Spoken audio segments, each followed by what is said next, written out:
Romsari, nomor absen 1. Perkenalkan, nama saya Safanda Yovana Sumata dari absen 32. Perkenalkan, nama saya Lady Sufrena Bila dari absen 18. Perkenalkan, nama saya Risma Putulan dari absen 30.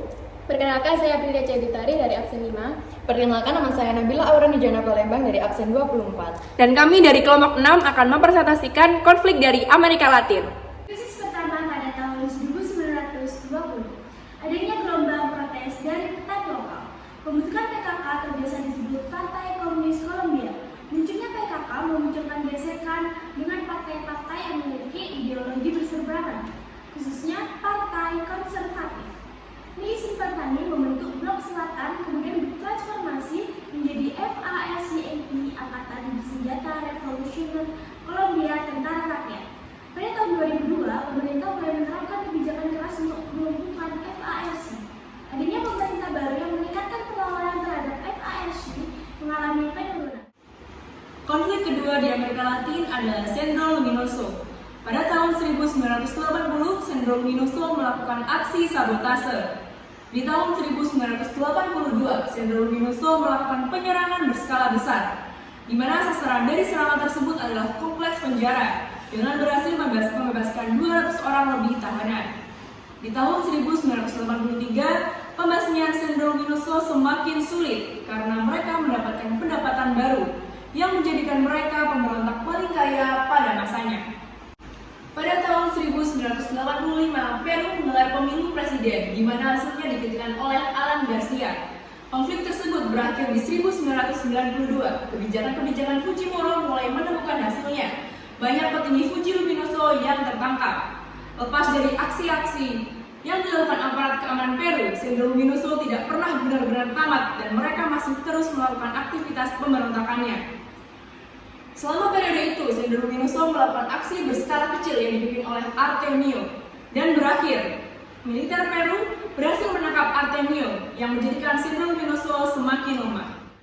Konflik ketiga, invasi Teluk Babi, skandal memalukan Amerika Serikat yang gagal mengkudeta Castro.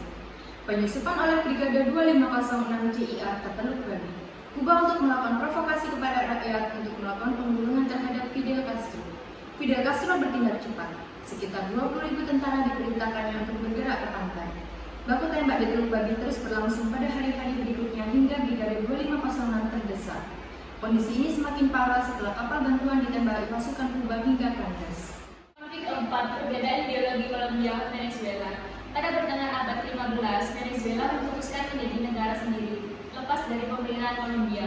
Sejak terjadinya perang dingin, Venezuela dan Kolombia menganut ideologi yang berbeda.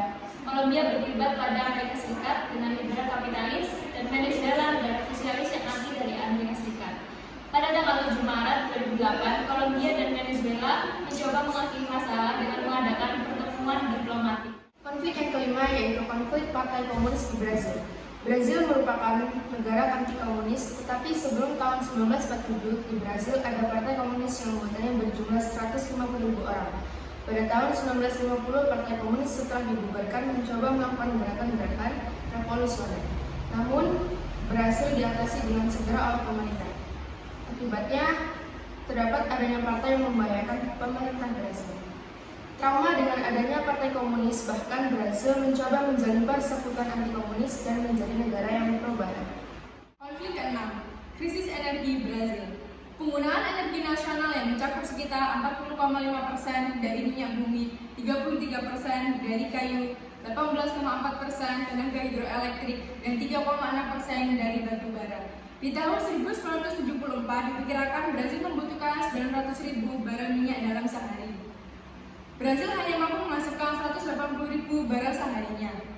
Brazil menjalin hubungan dengan Libya, Kuwait, Bolivia, dan Chile untuk memperoleh minyak bumi dan gas alam.